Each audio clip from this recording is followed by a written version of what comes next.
प्रधानमंत्री सूर्यघर मोफत वीज योजनेची अंमलबजावणी देशात राज्य दुसऱ्या क्रमांकावर आहे। आतापर्यंत 4,57,000 घरगुती ग्राहकांनी 1,735 मेगावॅट पेक्षा जास्त क्षमतेचे रूफटॉप सोलर स्थापित केले आहेत। या ग्राहकांना 3,200 कोटी रुपये सबसिडीचा लाभ देण्यात आलेला आहे।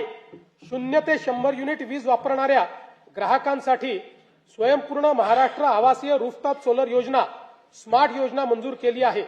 या योजनेत 5 लाख लाभार्थ्यांसाठी 635 कोटी रुपयांचे अनुदान राज्य शासन देणार आहे।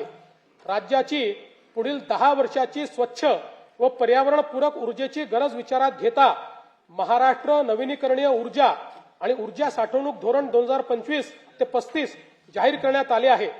त्या अंतर्गत सन 2029 पर्यंत 50% आणि 35 पर्यंत 65% हरित ऊर्जा प्राप्त करून घेण्याचे उद्दिष्ट आहे।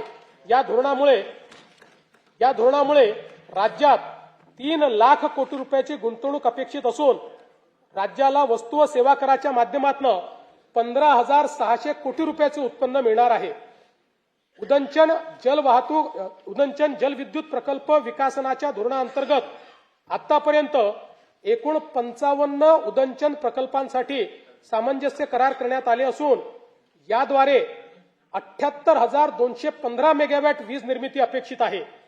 या प्रकल्पातून 4,16,000 कोटीची गुंतवणूक व 1,28,000 रोजगार निर्मिती होणार आहे। सध्या परिस्थितीत 6 प्रकल्पांचे काम सुरू झाले असून त्यातून 10,300 मेगावॅट क्षमता निर्माण होणार आहे।